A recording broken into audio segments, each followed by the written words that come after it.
Hi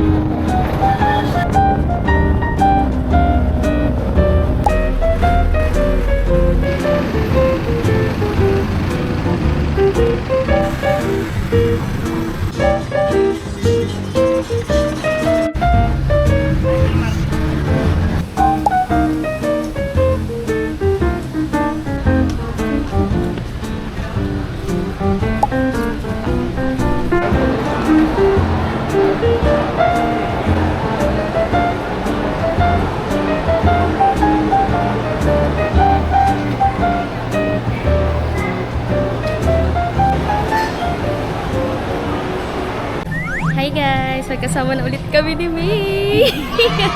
Dito na kami sa Save More. Namimili kasi kami. Ayan! Ikaw na pumili ng sugar. Ano lulutuin mo, be? Sinigang. Hey! Ganggang. Siniganggang. Oo, nandoon sa bag. Grabe, ang mahal na nito. Seryoso yan. 91 na. Nakain ka nito? Favorite ko to eh. Si Fishda. Kunin na natin yan. Si Lace. Favorite. Grabe. Wala na talagang mura ngayon.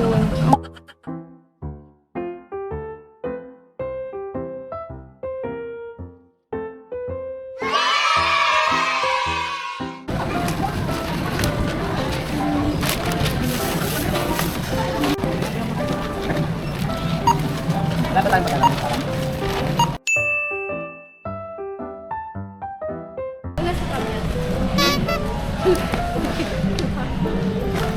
Kaming mga let's go na guys. Lista tayo. Ito lang yung mahirap kapag ka-commute ka eh. Pag marami kang bitbit. Commute lang. Tapos ang layo ng pupuntahan namin. Pero okay lang. Gala eh.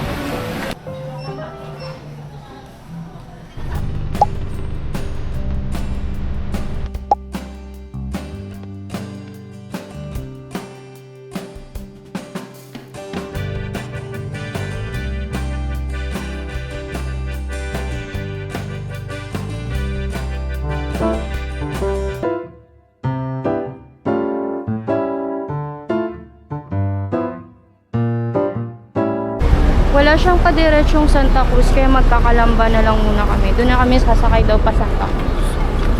Ang binayaran namin pamasahe ay 70 pesos per head. Oh my God. Sisi po.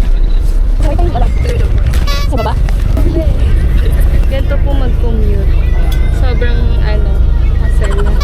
Kaya kung may kotse kayo, mas comfy talaga pag may kotse. Tapos ganyan pa yung mga dala namin. Pero adventure naman talaga. Gala pa more. Gusto natin mo. Gusto natin ko. Sado yan. Di, may anong egg yun eh. Ay, wala. Ayun yung tulong. Kakain mo natin guys. Ayun yung wala.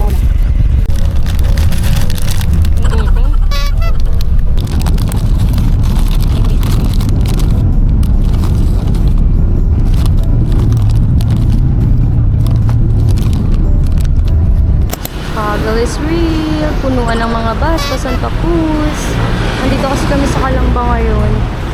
At wala kaming nasakyan dun sa may Alabang na diretso pa Santa Cruz. Sana may masakyan pa kami rin. Let's go.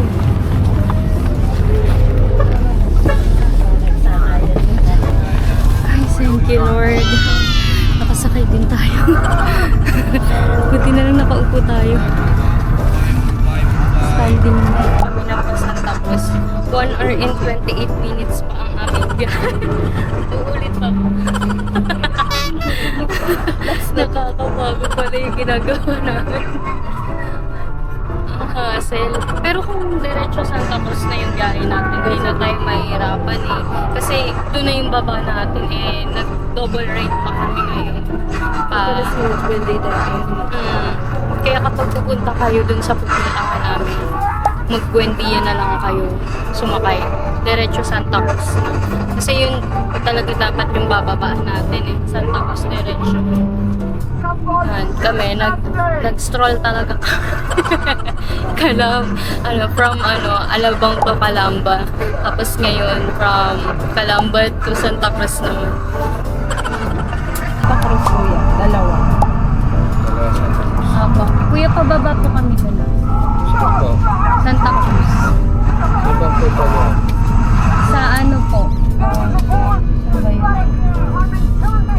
Kabinti po kami.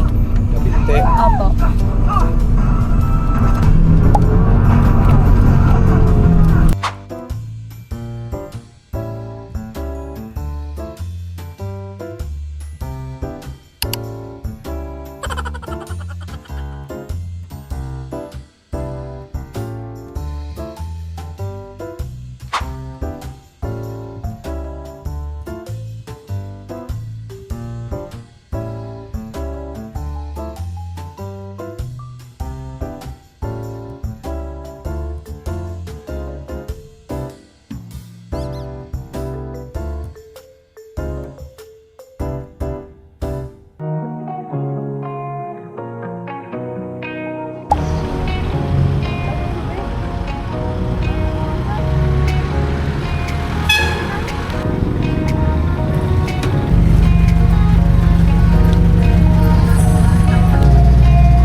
Ayun na nga guys, life update. So, Maladora the Explorer na kami. Andito na kami ngayon sa Lumot, Cavinti. Pini-wait lang namin magsusundo sa amin. Grabe, sobrang di namin expected yung biyahe at sobrang traffic. Kaya pag pupunta kayo dito guys, agahan nyo na lang ang alis. Nakailang rides din kayo. Nakailang rides tayo. From Alabang to Calamba. Tapos Calamba to Santa Cruz. Tapos bumaba lang kami dun sa may Santa Cruz. Tapos sumakay ulit kami ng jeep pa. Pure Gold Santa Cruz naman. Kasi mas maganda daw dun sumakay dahil diretso na pa Lumot, Cavinti. So yun.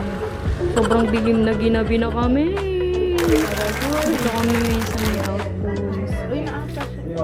No oras na. Time check na tayo. Tignan natin. Woo! 9:51 na. Almost 6 hours talaga yung biyahe kasi 2:30 almost kami umalis sa Alabang. So, mga 3, 4, 5, 6, 7, 8. 6 hours talaga. Parang tayo nagbagyo. Parang kaming nagbagyo. 6 hours din yung biyahe. Gusto ko nang update namin kayo guys pag nandun na kami sa sa resort.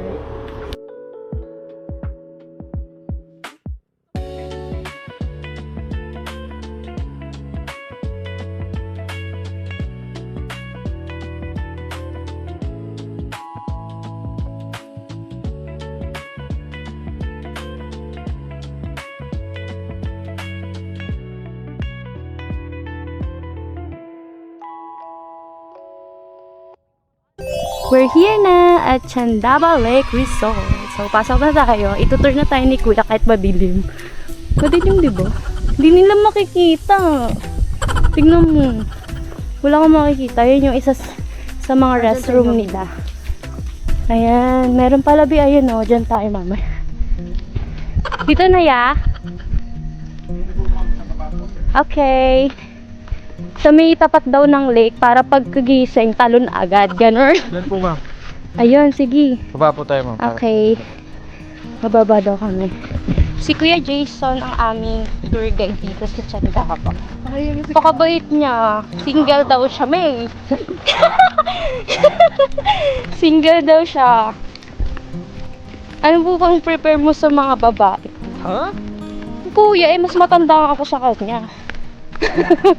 26 lang pala siya, tapos kinukuya ko siya, di ba? Yan. Hala, bawal na pala maingay. Sorry po. May possibility ba na umulan Ha? today? Hindi, may stars eh. Oh. Wow, dito kami sa may tapat ng lake.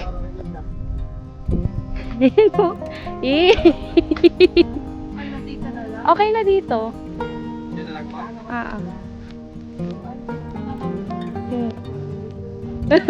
Sa spot na yan. Pwede naman kung hindi tayo makakasagabal sa daan. Ito dito oh. Dito sa part na to. Kasi sobrang lapit naman masyado dito sa lake. Ito here. Para patag siya. Ito oh. Ito ba? Kasi may ilaw na eh. Sige, dito na lang. Nakapag-decide na po. Diyan po. Diyan ako, ma'am. Sure. May bato po dyan, ma'am. May bato ba dyan? Ay, oh my gosh. So, saan tayo? Sa mga walang ba? Hindi naman kami makakasagabal sa daan. Dito. Dito na, ma'am. O, dito na lang. Yan pa, kasi nahabol namin.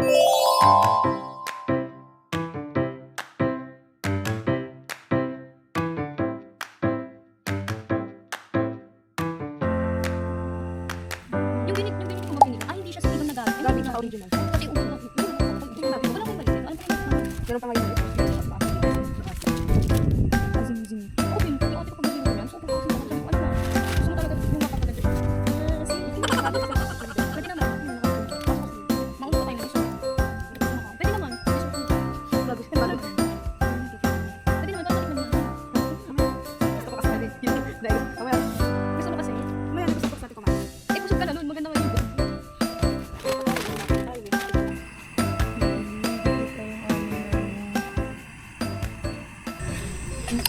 Picture mo na bago. Thank you for the food ulit. Buksan na natin ang Coke Zero. Magpanggap tayo ngayon.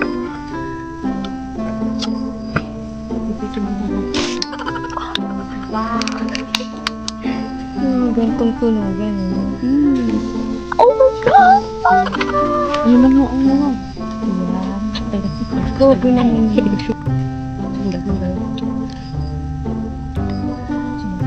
Ay, ito.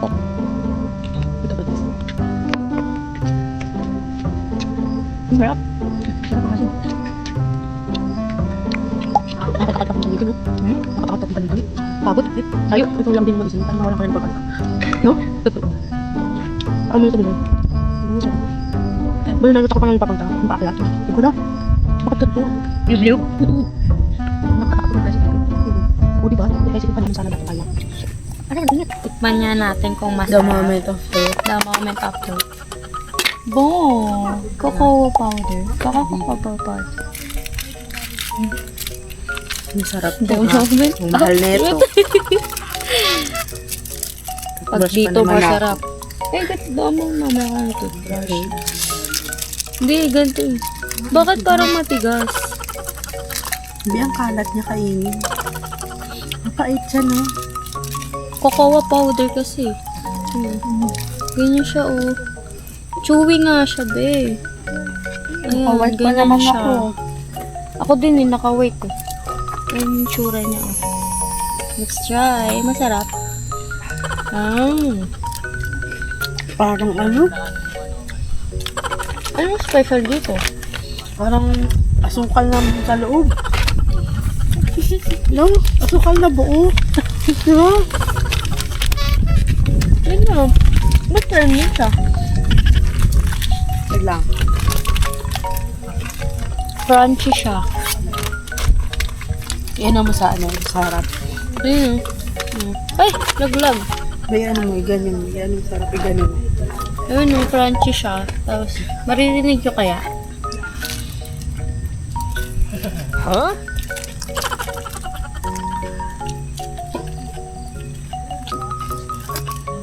Ewan, iba-iba naman kasi yung taste buds natin. Okay naman siya, masarap naman. Pero hindi mo na siya ulitin, yung gano'n. Oo, tikman lang talaga. Pero siguro yung tiramisu masarap. Bukas na lang natin dessert din. Ay, pabago umalis.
ano lang kami, lumipat na kami sa kabilang side para sumakay sa Pure Gold Santa Cruz. Buti na lang kamo, last trip na yung nasakyan namin.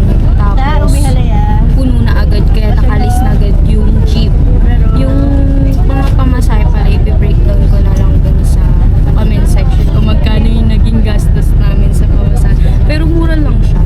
Pero kung galing naman kayo sa Buendia o kaya sa Cubao, may mga pa-diretsyong Santa Cruz na doon. Tapos mapababa lang kayo sa Pagsawitan. Tapos sakay lang kayo ng jeep papuntang Pure Gold Santa Cruz. Kasi mas mabilis yung biyahe. Tsaka diretsyon na agad kayo sa Lumot, Cavinti. Then after doon, sa Lumot, Cavinti naman, sasakay kayo ng tricycle. Doon. Ang scenario kasi namin, hindi na kami nakasakay ng tricycle kasi wala ng tricycle that time. Kasi gabi na.